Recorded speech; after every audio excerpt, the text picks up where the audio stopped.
Skol Nation, stop right now. US Bank Stadium just got struck by breaking news, and one fact is already on the table: 10 interceptions in 6 games. A locker room fracture is widening, Justin Jefferson's patience is cracking, and a front office decision could define the next 3 years of this franchise. Insiders warned us last night, and here's the first payoff. That 10 interception total?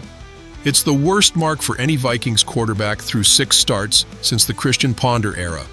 If you bleed purple louder than you hate the Packers, hit like and subscribe right now. We start with the sideline moment that has the entire NFC North watching. Stay locked. There's a double cliffhanger at the end that involves Sam Darnold. Sunday at Lambeau Field, 63.2% completion rate. Sounds decent, right? Then the camera cuts to the sideline and you see it. Helmet off, head shaking, walking away from the huddle with a look that every Vikings fan recognized immediately. The player? Justin Jefferson. The target of his frustration?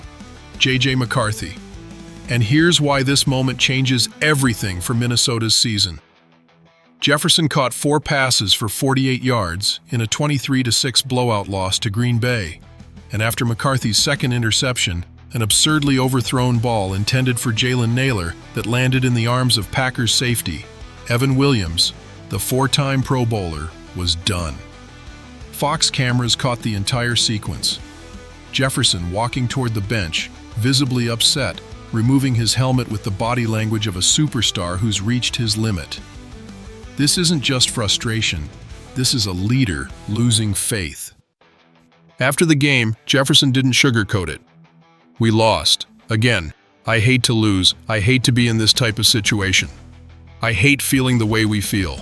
I hate coming in this locker room, seeing the down faces and the down energy. So, we've just got to fix it and turn it around. It's frustrating.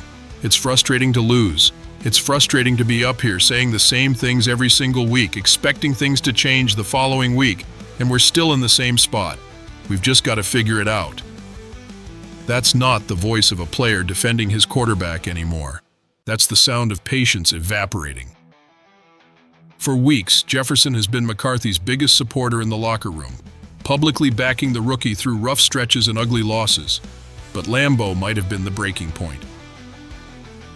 McCarthy completed 12 of 19 passes for a career-low 87 yards, took 5 sacks, and threw 2 picks that killed any momentum Minnesota tried to build.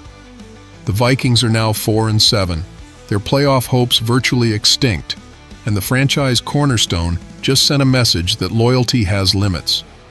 Do you think Jefferson is right to show frustration? Or should he keep it behind closed doors? Drop your take below. And if you believe this is the moment Kevin O'Connell loses the locker room if he doesn't make a change, smash that like button and let Packers fans know the North is watching.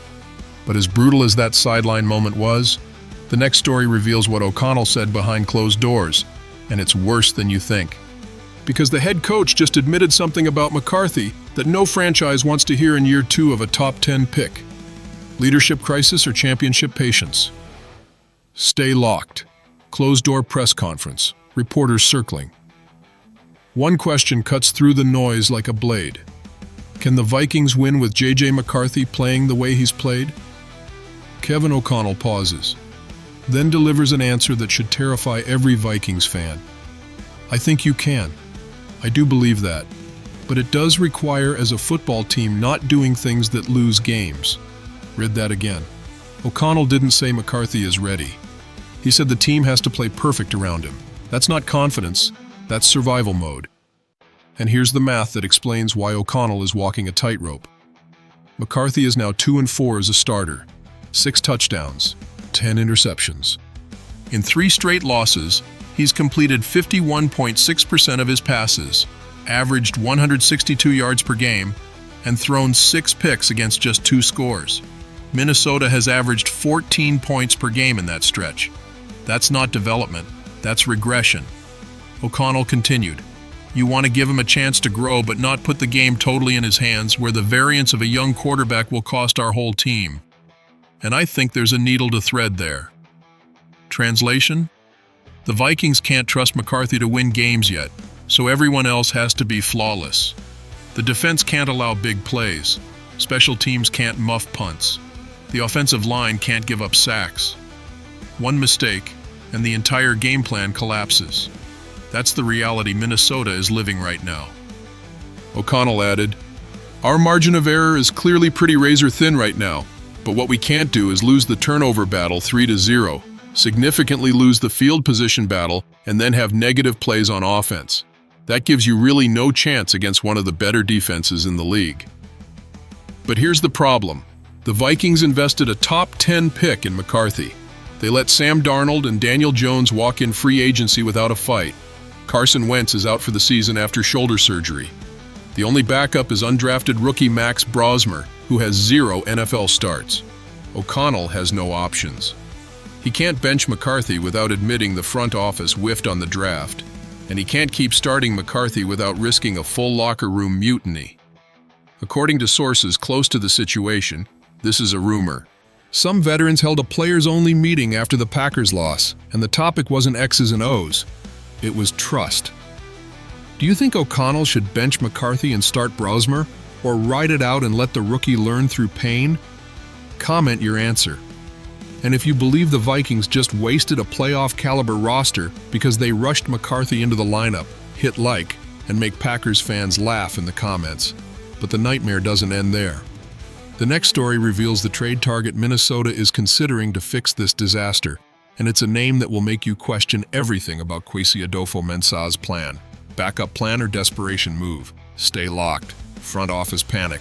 $37 million over the salary cap for 2026. No quality free agents available. No first-round pick ammunition to draft another quarterback. The Vikings are trapped, unless they make a trade. The name? Anthony Richardson. The Indianapolis Colts' former number 4 overall pick, benched for Daniel Jones, buried on the depth chart, and reportedly unhappy. And Minnesota might be his landing spot. Here's the logic, twisted as it sounds. Richardson is 23 years old, still on his rookie contract, and costs $34 million over the final year of his deal. That's cheap compared to signing a mid-tier veteran free agent, and the Vikings can't afford a premium starter anyway because they're drowning in cap hell. Richardson has the same profile as McCarthy: young, raw, injury-prone, project. But Richardson also has something McCarthy doesn't: elite arm talent and explosive dual-threat ability that McCarthy will never possess. He's bigger, faster, and when healthy, more dangerous. The Colts are 8-3 with Jones under center and eyeing a playoff run. If Indianapolis re-signs Jones long-term, which feels likely, Richardson becomes expendable. A fresh start in Minnesota, reunited with an offensive-minded coach like Kevin O'Connell, could unlock the talent that made Richardson a top 5 pick in the first place. But here's the risk. Richardson has an extensive injury history. He started just 13 games across 2 NFL seasons. His accuracy is worse than McCarthy's. He's a gamble wrapped in a prayer. And if Minnesota trades for Richardson, they're admitting McCarthy was a mistake. That's a franchise-altering admission. According to sources close to the situation, this is a rumor per league insiders. The Vikings have already made preliminary calls to Indianapolis gauging Richardson's availability. The Colts haven't shut the door. O'Connell and general manager Kwesi Adofo-Mensah are in survival mode. If they throw away 2 consecutive seasons with a playoff-caliber roster because they doubled down on McCarthy without a backup plan, they lose their jobs. That's the stakes. McCarthy, meanwhile, remains defiant. After the Packers' loss, he told reporters, "Confidence is always high no matter what, because the guys in that room, because of the trust and faith in my abilities." But trust and faith don't show up on the scoreboard, and the scoreboard says 4-7. Do you think the Vikings should trade for Anthony Richardson? Or is that just compounding one mistake with another? Drop your take below. And if you believe Kwesi Adofo-Mensah is about to get fired if this plan fails, smash that like button and let the league know Minnesota is in crisis mode. But before you click away, the final piece of this disaster just landed. And it involves the one name that haunts every Vikings fan right now: the ghost in Seattle. The revenge game. The cliffhanger that could end Kevin O'Connell's tenure. Stay locked. 3 stories. 1 crisis.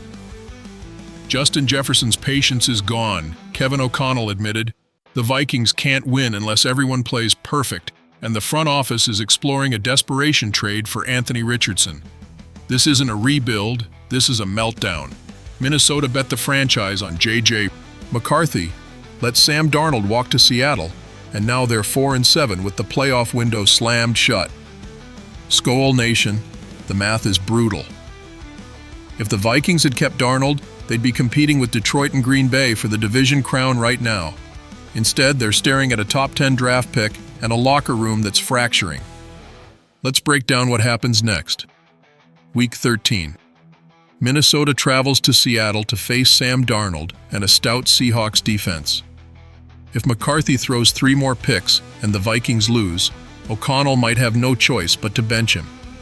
The pressure from ownership, from fans, from Jefferson will be too great. Here's what I need from Skol Nation. Smash that. Like if you believe the Vikings just wasted a Super Bowl window. Drop a comment. Should O'Connell bench McCarthy, trade for Richardson, or write it out? Subscribe, because every subscriber makes Packers fans furious. But here's the cliff. Sam Darnold is 7-4 in Seattle. The Vikings play him next week.